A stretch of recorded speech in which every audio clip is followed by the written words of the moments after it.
नमो विष्णुपदाय कृष्णप्रेष्ठाय भूतले श्रीमते जयपताका स्वामिनिते नामिने नमाचार्यपदाय अनिताय कृपाप्रदायिने गौरकथाधामदाय नगरग्रामतारिणे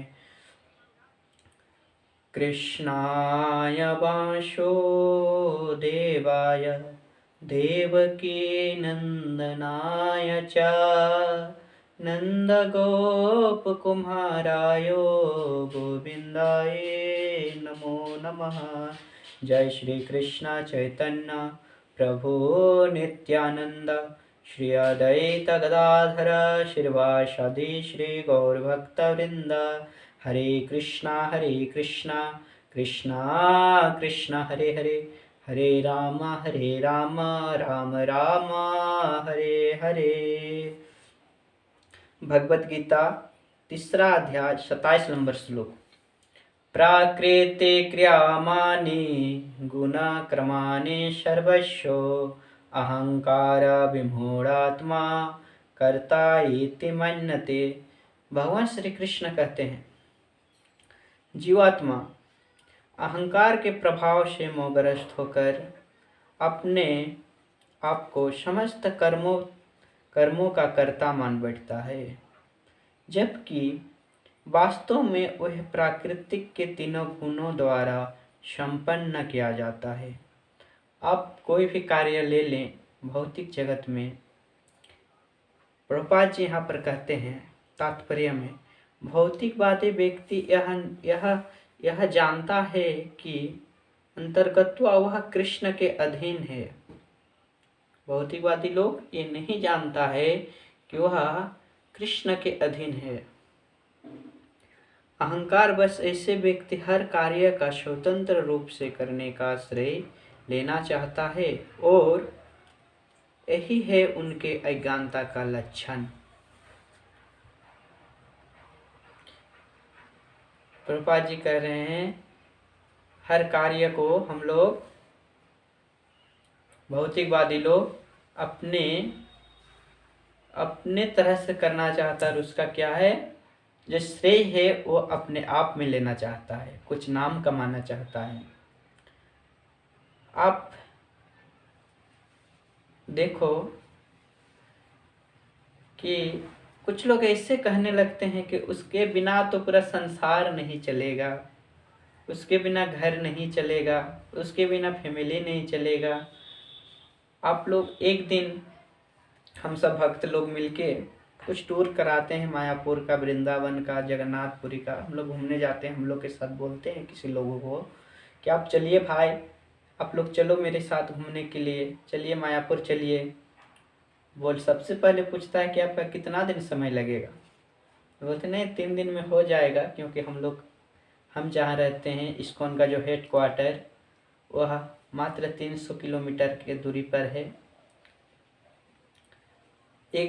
3 दिन में हम लोग घूम के आ जाते हैं मायापुर से। तो बोलते 3 दिन का समय लगेगा भाई। तो बोलेगा अरे हम तो क्या बताएं आपको कि मेरा तो बिना कैसे हो पाएगा, मेरा बिजनेस का लॉस हो जाएगा, मेरा फैमिली दिक्कत होने लगेगा। विभिन्न तरह के बहाना बनाते हैं, क्योंकि वह यह सोचने लगता है कि मेरे बिना संसार नहीं चलेगा, हम नहीं रहेंगे तो मेरा कार्य नहीं होगा। लेकिन वही चीज़ हम लोग देखते हैं, जब उसकी मृत्यु हो जाती है तो उसका कार्य स्वतः होने लगता है। लेकिन वास्तव में अगर यदि देखा जाए तो अहंकार जो हमारे अंदर है, इस अहंकार के कारण भगवान से जो हम लोग का वास्तविक संबंध है उस चीज को हम लोग भूल जाते हैं। और जब वास्तविक संबंध को भूल जाते हैं तो हमें दुख भोगना पड़ता है। अगर यदि सुखी रहना है तो हमें भगवान के साथ जो वास्तविक संबंध है उस संबंध को बनाए रखना पड़ेगा, तब जाके हम लोग इस जगत में सुखी रह सकते हैं, वरना नहीं रह सकते हैं। आज अगर यदि भौतिक जगत में देखा जाए तो उसी प्रकार से सब प्रयत्न करते हैं। मान लीजिए एक गधा है और उस गधा के ऊपर जो गधा का मालिक है उसने क्या किया, बहुत सारा बोझ डाला है जो वजनदार है। ऊपर से उसका जो कपड़ा है वो डाला है ले जाने के लिए। फिर वो खुद गधा पे बैठा है। तो गधा के ऊपर उस गधा जैसे इंसान को तरस आ जाता है और कहता है कि इस गधा का तो बहुत वजन हो रहा है, इससे बहुत प्रॉब्लम हो रहा है, इसका कुछ वजन कम कर देते हैं।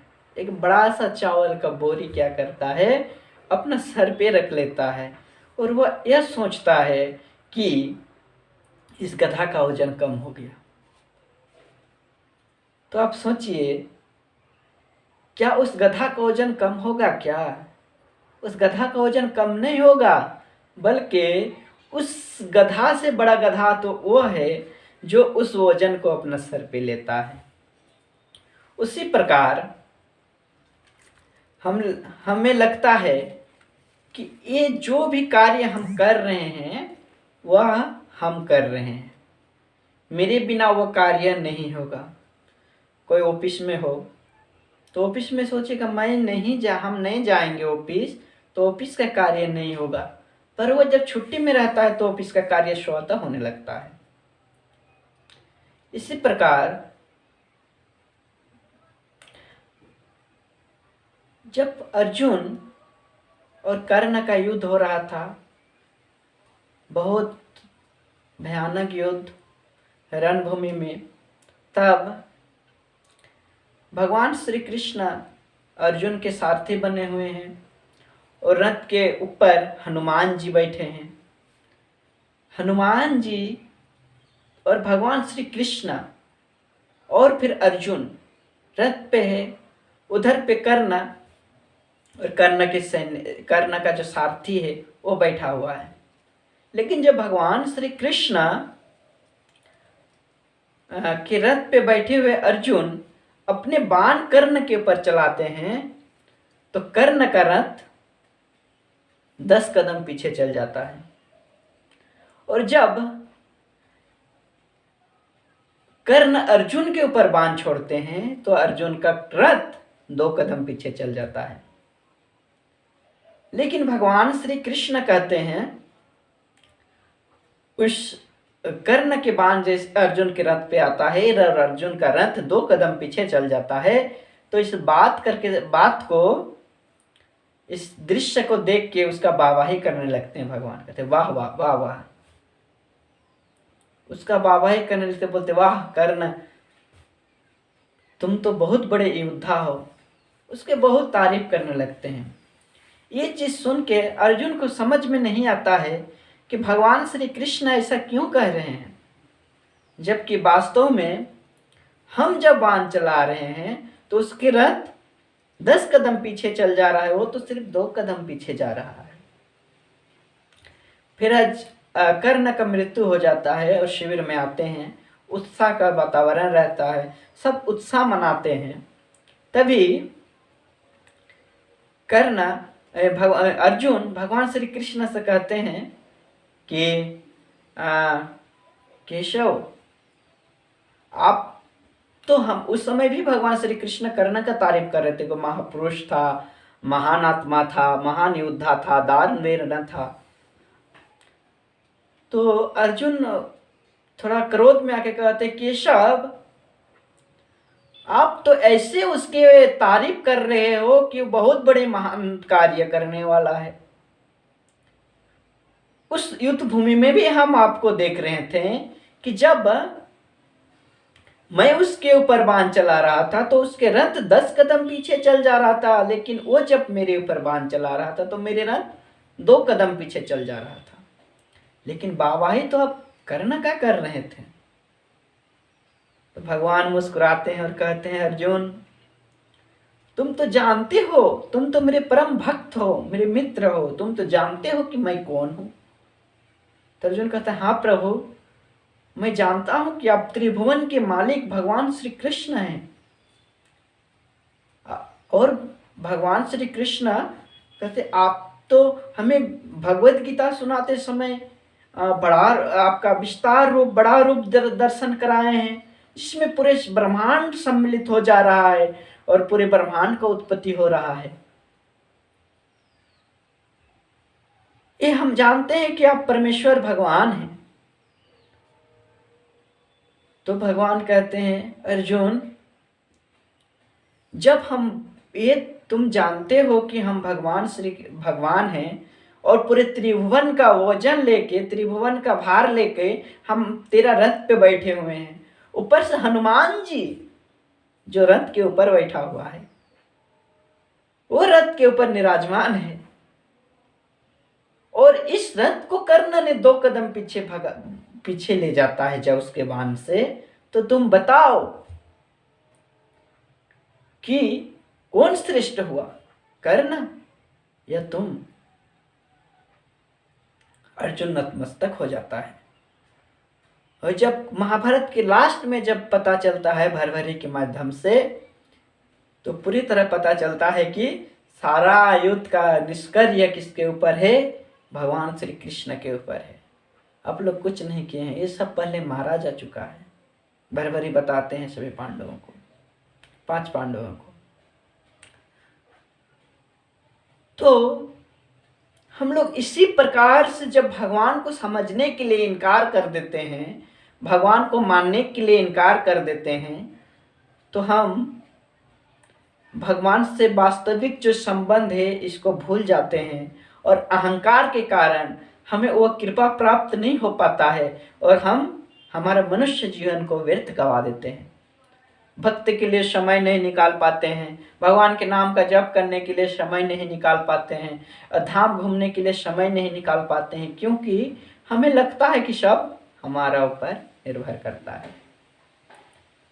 फिर प्रभुपाद जी इसी तात्पर्य के लास्ट में कहते हैं, इंद्रिय तृप्ति के लिए इंद्रियों को निरंतर उपयोग करने से यह अहंकार के कारण वास्तव में मोहग्रस्त रहता है, जिसमें वह कृष्ण के साथ अपने शाश्वत संबंध को भूल जाता है। हम जो इस कार्य कर रहे हैं, जो सोच रहे हैं, वो क्यों? हमारा इंद्रिय को संतुष्ट करने के लिए, इंद्रिय तृप्ति करने के लिए कार्य कर रहे हैं, और उस कार्य का अपने आप में उसका श्रेय लेते हैं कि हम कर रहे हैं, और इंद्रिय तृप्ति कर रहे हैं हम लोग, जिसके कारण हम लोग भगवान के वास्तविक संबंध को भूल जाते हैं। जो भी कार्य है, अगर यदि हम वह कार्य भगवान श्री कृष्ण को समर्पित कर जाते हैं तो वह आध्यात्मिक कार्य हो जाता है, और अगर यदि उस कार्य को हम लोग इंद्रिय तृप्ति के लिए यूज करते हैं, इंद्रिय तृप्ति के लिए, इंद्रिय भोग के लिए यूज करते हैं, तो वह क्या हो जाता है? वह भौतिक कार्य कहलाता है। एक ही काम है, सपोज दे कोई ऑफिस में जॉब करता है, ऐश्वर्य आराम का उसका कुछ कमी नहीं है, उसके सारे सुविधा स्वतः प्राप्त रहता है, तो उसको जो पैसा उस ऑफिस से मिलता है, उस पैसा को वो क्या करेगा? अपने इंद्रिय तृप्ति के लिए यूज करेगा। दारू पिएगा अपने इंद्रिय तृप्ति के लिए, लड़कीबाजी करेगा इंद्रिय तृप्ति के लिए। अभी तो ये सब नहीं कर रहा है, तो ये नहीं कि महान हो गया।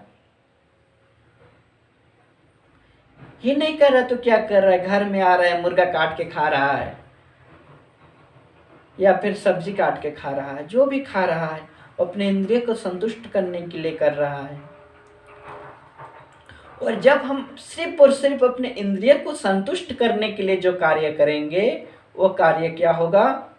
कि वो कार्य भौतिक कहलाता है।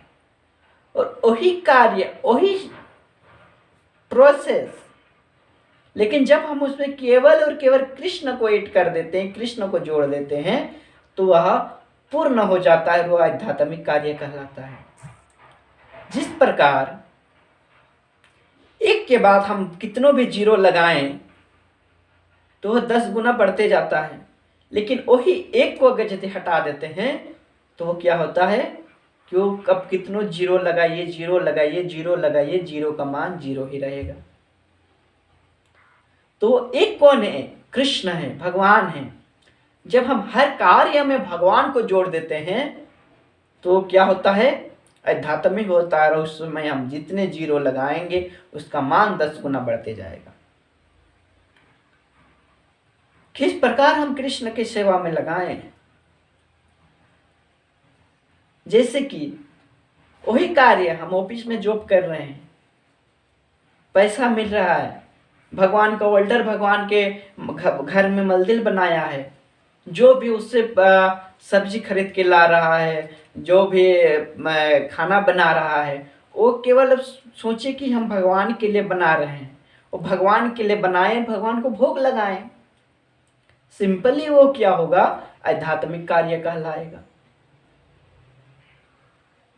एक सुंदर सा स्त्री के साथ शादी कर लिया, जो भगवान के भक्त हो या भगवान का भक्त बने, दोनों फैमिली मिलकर आराम से भगवान का भक्ति कर सकता है। जिस पैसा वो अर्जित कर रहा है उसे धाम घूमे, उसको धाम घूमने का समय नहीं मिल रहा है तो कुछ जहाँ पे भगवान का कार्य लग रहा है उस जगह पे दान करें। इस प्रकार जब हम कार्य का जो दिशा है उसको मोड़ देते हैं तो क्या होता है? आध्यात्मिक कार्य कहलाता है। भगवद गीता में भगवान श्री कृष्ण कहते हैं, अहम सर्वस्व प्रभो मतः सर्व प्रबद्धते इति मत्वा भजन्ते माम बुद्धा भव समाधितम्। इस भौतिक तथा आध्यात्मिक समस्त कारणों का कारण स्रोत कौन है? भगवान, मैं हूँ। भगवान कहते हैं मेरे बिना एक पत्ता भी नहीं हिलता। लेकिन हम लोग जब उसके सामान को, उसके चीज को अपना श्रेय के लिए यूज करेंगे तो वह अच्छा बात नहीं है, चोर के समान है। जिस प्रकार आप एक फर्नीचर वाले को अपने घर पे बुलाते हैं और फर्नीचर वाला सारा सामान पूरे खून पसीना करके बहा के फर्नीचर तैयार करता है, आपके घर के लिए बहुत सारा फर्नीचर बना देता है, और वह सोचता है क्या कि फर्नीचर तो हम अपने मेहनत से किए हैं, सारा में को मोड़ के क्या करता है? ले जाता है अपने घर पे, बोलता है ये तो हम अपने खून पसीना बहा के न किए हैं। लेकिन वो क्या कहलाएगा? चोर कहलाएगा। पुलिस आके उसे अरेस्ट करके ले जाएगा। उसी प्रकार हम लोग अगर यदि बोले कि हम तो सब अपना मेहनत के लिए कर रहे पर कृष्ण को वेट क्यों करें, तो ये हमारा अपराध है और हमें भी जमराज पकड़ के ले जाएगा। तो हमें चाहिए कि कृष्ण को बिंदु माने, केंद्र बिंदु बनाए, तब जाके हमारा जीवन सफल हो सकता है और हम वास्तव में भगवान से जो वास्तविक संबंध है उसको बना के रख सकते हैं और हमारा जीवन को सफल बना सकते हैं। जय श्रील प्रभुपाद की जय। आज प्रभुपाद जी की कृपा से पूरे विश्व में इस प्रकार के कार्यक्रम हो रहा है। पूरे विश्व में इस्कॉन मंदिर बना हुआ है जिसमें लाखों भक्त हैं और इस प्रकार का कार्य कर रहे हैं। किसी का कोई नौकरी कर रहा है, कोई बिजनेस कर रहा है, विभिन्न तरह के लोग हैं जो अपने घरों में मंदिर रखे हैं और जो भी कार्य कर रहे हैं वो कृष्ण के लिए कर रहे हैं। ऐसा नहीं कि वो मतलब ऐसे उसका जिंदगी बीत जाता है, नहीं, उसका जिंदगी यूं नहीं बीत जाता है। वो भी मेहनत करता है, वो भी कार्य करता है, पर वो क्या कृष्ण के लिए करता है। और आप देखिए उसको कि जो अपने इंद्रिय तृप्ति के लिए कार्य कर रहा है उससे कई गुना ज्यादा खुश हो रहता है क्योंकि वो कृष्ण के लिए कर रहा है। तो हमें चाहिए कि हमें भगवान श्री कृष्ण की तरफ अपने दिशा को मोड़ें और भगवान श्री कृष्ण का भक्ति करें और हो सके जब भी आपको समय मिले तो कहीं भी इस्कॉन टेम्पल हो, आप इस्कॉन टेम्पल से जाकर संपर्क करें, श्रीमद् भागवत गीता लें, भगवान का नाम का जप करें, हरे कृष्ण कृष्ण कृष्ण हरे हरे, हरे राम राम राम हरे हरे। इस प्रकार का इस महामंत्र का जप करके अपना जीवन को सफल बनाएं। हरे कृष्ण। धन्यवाद। हरे कृष्ण। हमारा यूट्यूब चैनल को आप लोग सब्सक्राइब कर दीजिए, ताकि हमें इस प्रकार का भगवान के विषय में कुछ बातें करने के लिए हमें भी आनंद मिलेगा, और आप लोग को भी कुछ आनंद देने का प्रयास करेंगे भगवान के विषय में बातें करके, सुन के। और हमें आप लोग सब्सक्राइब करके हमारा उत्साह को बढ़ाएं। हरे कृष्ण। शिल प्रपात की जय।